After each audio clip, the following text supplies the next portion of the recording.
Hola, muy buenas a todos, bienvenidos de nuevo a mi canal. Estamos aquí con Meta y solíamos hacerlo en los cassettes que encontramos justamente que tiene algo que ver con Way, y a lo mejor nos van a dar una misión secundaria por escucharlo, porque nos han dicho que lo escuchemos, pero vamos, ya, o sea, así que antes de escuchar este lo vamos a dejar para el final y vamos a escuchar los anteriores, así que vamos.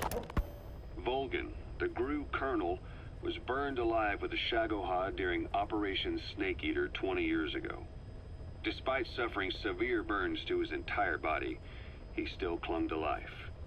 After you left Seleniarsk, Volgan's body was taken to a research institute in the outskirts of Moscow, but modern medicine couldn't explain why he was still alive. Not that the colonel was any ordinary man to begin with. That constant electric current he had running through his body that he could unleash at will? To be honest, I was always uncomfortable around him. Thought I might get electrocuted just by standing nearby. The institute studying him was tasked with investigating and developing human paranormal abilities. The comatose Volgan was used to further the Soviet Union's research into such abilities. But not long ago, the facility burned to the ground, and Volgan's body was never found among the rubble, even though the fire started in the room where they were keeping him. This occurred at around the same time you woke up. If Skullface was right, and a thirst for revenge can turn a man into a demon and keep the dead alive, then this man on fire who's been coming after us ever since you woke up, well, that just might be what's left of our old friend Volgan. It's not over yet. Back in '64, in Seleniarsk, you brought his plans for a utopia down in flames. That grudge is what's keeping him alive. The day the research facility holding Volgan burned down, a Soviet jumbo passenger jet happened to crash nearby, far away to the north of that hospital in Cyprus. On board the plane was a young boy who was being studied at the same facility. The plane fell to Earth from over 8,000 feet, but the boy's body was the only one not recovered.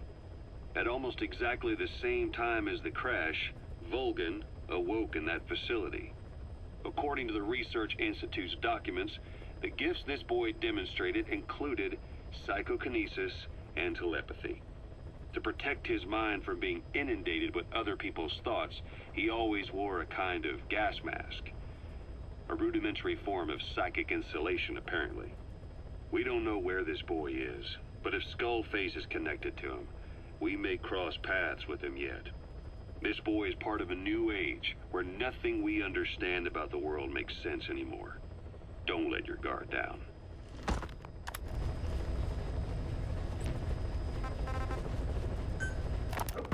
So what were they doing at Enzoya Badia, Baloo? That facility with all the people laid out in rows? The abandoned factory Shabani was held in. It is precisely as you guessed. Black Anna was coding languages into the vocal cord parasites. They infected the subjects with the parasites, then made an incision in the throat to expose the vocal cords. That allowed them to play recordings of a desired language directly to the parasites. And the parasites learned the languages that way. That's some teaching method. I just don't get how a bunch of bugs had the brain power for it. They don't. Do not judge them by human standards. They do not learn as a function of intellect. Then how do they do it? What language the parasites react to is coded into their genes. You could expose the Japanese strain to English for years, and it would never learn the language and react to it. The pronunciation, rhythm, and structure are different. But what about, say, Spanish and Portuguese? Linguistically, the two are very close. Yeah, they're both Ibero-Romance languages. Even so, a Spanish language mating pair exposed to Portuguese will not copulate. Only when they hear Spanish. Only then. And the majority of their offspring will be the same. So it's a literal case of a mother tongue. But if that's so, I don't see how the different strains can be created in the first place. Well, among the many thousands of offspring, There may be just a few that react to Portuguese. You're talking about mutations. Correct. Playing the tapes helps to identify the mutant strains. Those specimens are then isolated and bred with one another. From their children, specimens that react more strongly to Portuguese can again be selected and bred. Repeating this process creates a strain that reacts solely to Portuguese and never to Spanish. Mutation and selection. No different to breeding roses. So you kept increasing the change over the generations, adapting them to languages from all over the world. Must have taken a hell of a lot of patience. More like patience. Just how many died for this? There's something I still don't get. In order to tell which larvae will react to Portuguese, you'd have to let them develop and then see which copulate. That means you'd need tens of thousands of guinea pigs. There's no way you could do that in a facility that small. For normal selective breeding methods, you would be right. But there is a more effective selection method when training the vocal cord parasites. Go on. It is not only when mating that the parasites listen for language. Shortly before hatching, larvae display markedly increased activity in reaction to particular language. The active eggs can be identified under a black light, so the eggs that react to Portuguese are selectively placed in the throats of subjects. So you see, narrowing down strains that react to the target language is an effective process, though I'm sure that even so, many lost their lives to create the various strains. Taken against their will into that dungeon. There are two reasons for playing the tapes for the parasites. One, to isolate the eggs that respond to the target language. And two, to cause the specimens raised from the selected eggs to mate. I get how the system works. But why do they respond to language before they even hatch? It's not like they can mate from inside an egg. It is because the larvae learn the language before hatching. You mentioned that what language the parasites respond to is hard-coded into their genes, and that they don't have the brain power to actually learn a language. But then you say that the larvae at Nzoia Badia Bulu were learning the languages in the egg. Your story doesn't add up. Your country is home to a unique songbird. The Japanese bush warbler. Sure, what of it? What a beautiful call it has. But no bush warbler can sing it perfectly at the start. As chicks, they can barely chirp at all. They must learn from their parents and other adult birds. Only then can they sing properly and attract females. So naturally, there are individual differences in each bird's call. Though they start on the same footing, each bird is influenced by its teachers. And the parasites are the same? Like the birds, the parasites have a genetic predisposition towards a particular language. But while in the egg, the larvae's ears are tweaked by listening to the voice of the host. This tweaking ensures that the grown parasites will react better to the host's speech pattern. Why would they have an ability like that? Well, there are distinct regional differences within even the same language. Rare is the language that has no unique dialects. Yes, learning the host's speech pattern before hatching attunes the larvae to whatever twist of pronunciation it will encounter. This adaptive ability is what makes them so formidable. I see. So a language requires selective breeding, but the parasites can learn dialects by themselves. Of course, having the egg-stage larvae listen to the tapes in the factory was not meant to teach them. It was more important to use that trait of theirs to identify the mutated strains. As I mentioned earlier. Is that really accurate enough to use as a weapon? You could wipe out a neighboring ethnic group by accident if their pronunciation is too close. What you say is true. In that sense, they are imperfect as ethnic cleansers. But for his purposes, they are good enough. His objective was not to exterminate any one ethnic group, but to render the world's lingua franca, English, inert. There's something I've been wondering. Why are you called Code Talker? During World War II, the U.S. military used the languages of different tribes, including the Navajo, as codes, right? I know the term Code Talker was used to mean people sent to the battlefield to speak in those codes. Were you one of them? Our mother tongue was indeed used for war. But I did not go. I was already over the conscription age. However, I was made to help craft the codes that were spoken.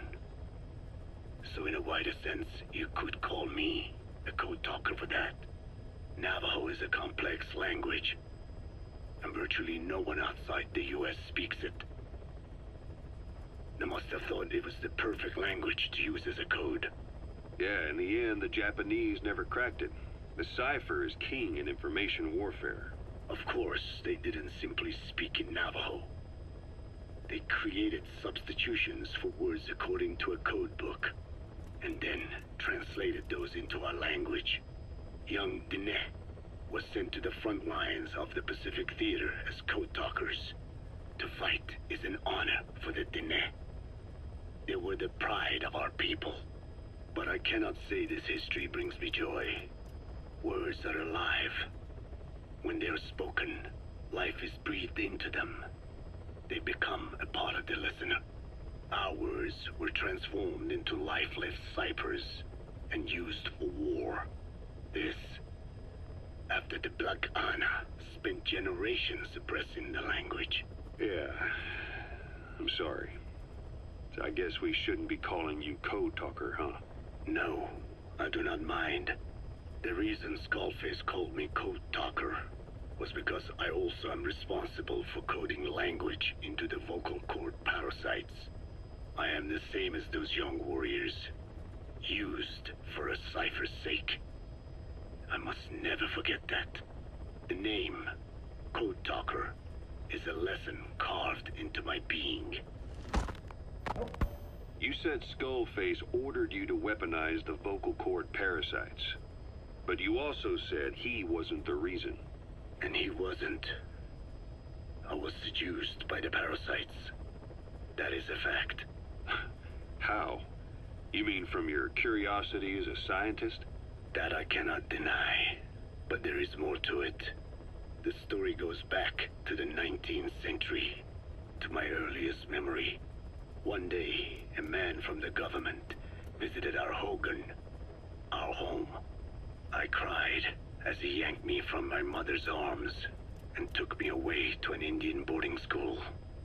From that day forward, I became George. This was the name my teacher gave me. I was forced to give up my Dene name, forbidden from speaking anything but English. If we dared utter a word of filthy Navajo, the teacher made us eat a bar of soap. Yeah, that was the U.S. government's education policy for Native Americans. To erase our words was like erasing our people. Their education was tantamount to ethnic cleansing. Over time, the overt persecution of our language stopped. But to this day, it continues to be eaten away by the lingua franca, that is English. Many of the Dene outside the reservations can speak nothing else. And it isn't just our language. Across the world, minority languages are being destroyed by dominant languages. Many are on the verge of extinction. Enter the vocal cord parasites. Yes. I began thinking that minority languages needed some sort of deterrent against dominant languages. In order that their peoples and cultures would survive. It was then that I came across literature at the foundation, claiming that man acquired language thanks to a type of parasite, one that distinguishes between languages as a precursor to reproduction. If I could just resurrect it, make it more pathogenic, I would have my deterrent against English. But I failed to hide that aim from Skullface. He noticed. Yes, I wanted to retaliate against the English language, though never did I intend to actually use it as he planned. You know how the story ends. I was forced to study how to make the parasites compatible with all the world's languages. All but English. However, he in fact secretly isolated an English strain. I will not be held prisoner by the man's phantom. The English strain must not be allowed to exist either. I have no doubt Skullface's plan is almost complete. At that point, I will no longer be of use to him. I must leave behind this record at least. A record of how the ancient vocal cord parasites became these abominable ethnic cleansing parasites. I believe he has two purposes for the ethnic cleansing parasites. The first, as their name suggests, is ethnic cleansing. This conflict between East and West that envelops the world will not last much longer. Once the Cold War ends, and the weight of America and the Soviet Union is lifted away, the ethnic conflicts they kept suppressed will all rise to the surface. It is not difficult to imagine that the radical sides will begin cleansing their adversaries. What if an ethnic cleansing parasite matching the language of the aggressors were to be unleashed? The aggressors would be washed off the earth. At the very least, the idea that retaliation could eradicate your people would prove a powerful deterrent. The second purpose is the Englishization of the world. To cipher the organization, this is probably their main use. Man thinks in words, or rather, words are man's very means of thinking. If you erase a word representing some concept, the concept itself disappears from the world. Nishone means beautiful in Navajo, but the image that comes to mind when we say Nishone differs from the Blagana's beautiful. An azure sky, a rolling landscape, lush greenery. The meaning we place in Nishone has its roots in Dene culture.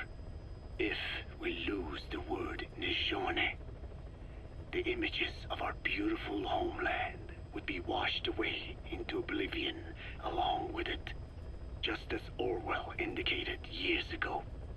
Cipher, being based in America, is pushing Englishization for this very reason. Suppose all 5 billion people on this planet come to read, speak, and think in English. Their wills could also be streamlined under English. Cipher's control would be all the easier. Economic governance would progress in leaps and bounds. The ethnic cleansing parasites would be a great aid in accomplishing this goal. There is no need to destroy every language besides English. All they need to do is weaken other dominant languages competing with it. Russian, Chinese, Arabic. If people know they risk their lives speaking such languages, they will flock to the lingua franca that is English. Cipher need not even focus attention on smaller languages. After all, they are already being eaten away by English. Business, education, film, commodities. English has permeated every area of global society. I can see this when I look at young Dene. Some of them have already lost their grasp of the Navajo language. It is said that over 2,000 languages of the world are facing extinction. This very moment, cultural concepts and forms of expression are disappearing forever. The spread of electronic networks gives greater meaning to Englishization.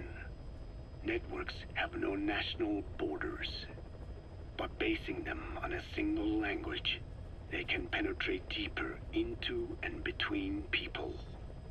That basic point of unity provides the ideal environment for someone who aims to control people's wills. But how does this differ from building the Tower of Babel? The ethnic cleansing parasites attempt to rob man of his words. Such irony.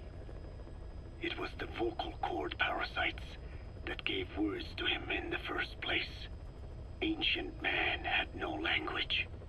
Unable to produce complex sounds due to the structure of the throat, he could communicate only through simple vocalizations and gestures. Then the vocal cord parasites infected his larynx. Man's transition to walking upright did not gift him solely with intelligence, but also with his voice. At the time, the vocal cord parasites never harmed man. They merely took a small measure of nourishment. In fact, you could call it a symbiotic relationship. Some animal species use particular vocalization patterns to attract a female and reproduce. Songbirds, certain insects, and also the vocal cord parasites. The difference is that the parasites themselves did not produce sounds. Rather, they had their hosts, man, do it for them. Once secure on the human host vocal cords, a male vocal cord parasite caused the host to produce a certain sound pattern, something like a warble of a bird. Meanwhile, females parasitizing other host pharynxes need only wait. Upon hearing the sound pattern of an attractive mate, they would manipulate their hosts into making contact with the person it came from. The female traveled through his host's saliva to the other host's vocal cords, where the male was waiting and the pair copulated. We can only imagine how the female manipulated his host, but it was probably through smell. Smells traveled directly to the limbic system via the olfactory cilia in the nasal cavity. Volatile compounds released by the female would stimulate the limbic system, which controls instincts, making the host feel amorous. This kind of sexual selection naturally led to competition between the male parasites. Males that had their hosts produce sounds perceived by females as more attractive succeeded in copulating and producing offspring. Evolutionary traits caused by sexual selection are curious. The peacock's feathers, the mannequin's dance, the firefly's luminescence pattern. Even with courtship behaviors that are not advantageous to survival, those individuals that excel in them produce offspring, and it escalates with each generation. The same was true of the vocal cord parasites. Courtship vocalization rhythms and intonations became more sophisticated, and in order for man to produce such sounds, they had to alter his vocal organs. By lowering the position of the larynx and developing resonating chambers, they enabled more complex pronunciations. But that was not all. The vocal cord parasites activated a transcription factor that would later control man's language ability. A protein that, due to its appearance, is called forkhead box protein P2, or FOXP2. Activating this transcription factor led to the development of brain function capable of creating sophisticated frequency changes. This was the pinnacle of the vocal cord parasite's prosperity. However, this sophisticated pronunciation control was too useful for man to ignore. Once human sexual activity ceased to be only seasonal, and having lost pigment-based sexual characteristics, distinctive vocalizations became the most effective means for humans to attract mates as well. Combined with logic pathways hardwired into the brain, or universal grammar, it was not long before advanced communication was possible. This was the birth of language. Luckily for man, it was around this time that a particular retrovirus was circulating. While not lethal, it infected not only man, but the vocal cord parasites as well. It is presumed that this virus removed part of the parasite's DNA and reverse transcribed it into man's reproductive cells. It was a vector. Among the genes it transcribed were the ones responsible for the production of language. The vocal cord parasite's vocalization genes were written into the human genome. The parasites were no longer of any use to man now.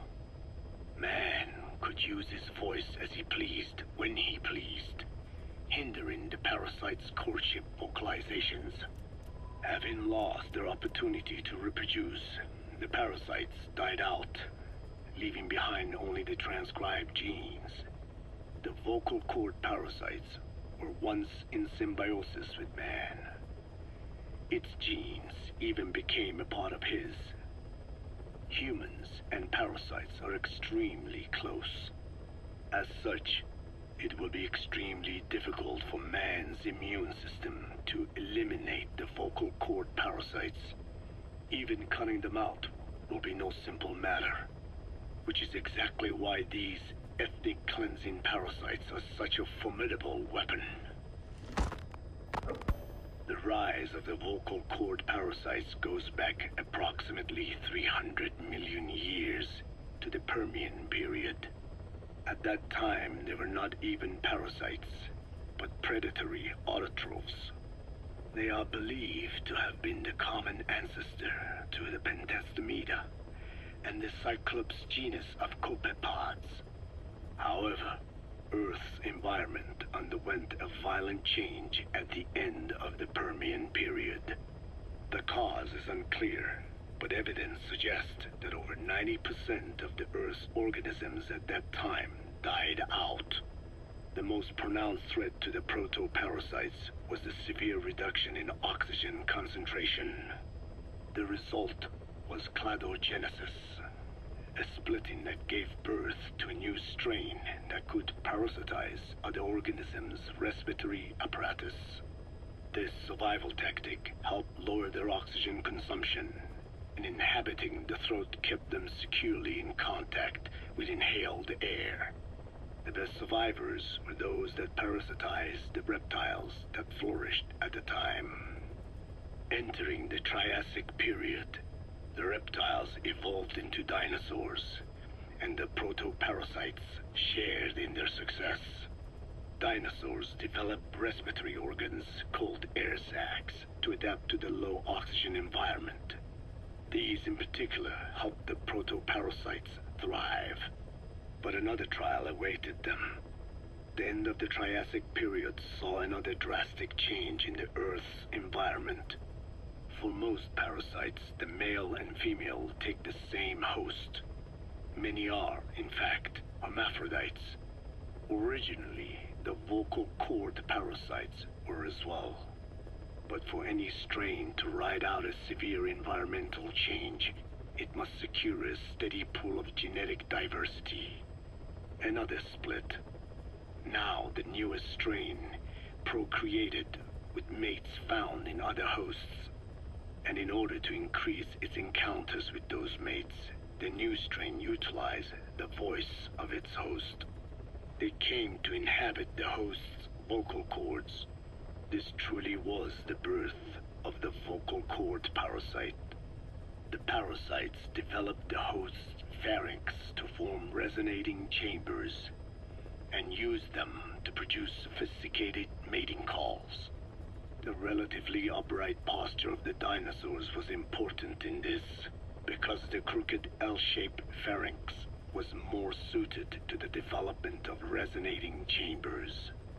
These developments ushered in a time of great prosperity for the parasites. But for the third time, the parasites had a major hurdle to overcome.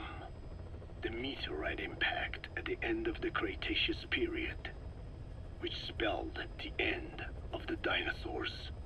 With their hosts extinct, the vocal cord parasites had no option but to find a new habitat. Birds. As genetic successors to the dinosaurs, with functioning air sac apparatus already in place, birds were the perfect choice. But the parasites could not survive in birds that flew at high altitudes with thinner air, so they parasitized ground-dwelling birds and altered their respiratory system for the sake of reproduction. They gave the birds the means to produce sophisticated sounds, the syrinx responsible for chirping. This is the proof that points to activation of FOXP2 in songbirds as well as humans. The Cenozoic era began with a rise in oxygen concentration, which helped mammals to evolve and increase in size. The parasites then shifted to humans as a more effective host. Humans' bipedal upright walking meant that our throats could support larger resonating chambers. At first, vocal cord parasites entered humans using birds as their intermediate host. But eventually they changed to conducting their entire life cycle within human hosts. What happened next is as I have already described. People took the vocalizing prowess given them by the parasites and made it language, and once the parasites could no longer use it as their mating call, they died out. Or in other words, the parasites overcame all evolutionary hurdles except humanity. Skullface shared his opinion on this matter. He said the Ethnic Cleansers Project was sure to succeed. After all, the parasites had a grudge against us humans. To think we awoke them after such a long slumber, just so they could sate their thirst for vengeance. It is terrible, unforgivable, and yet, it is what I have done. Boom, boom, that's how it goes. Play it harder, transpose. We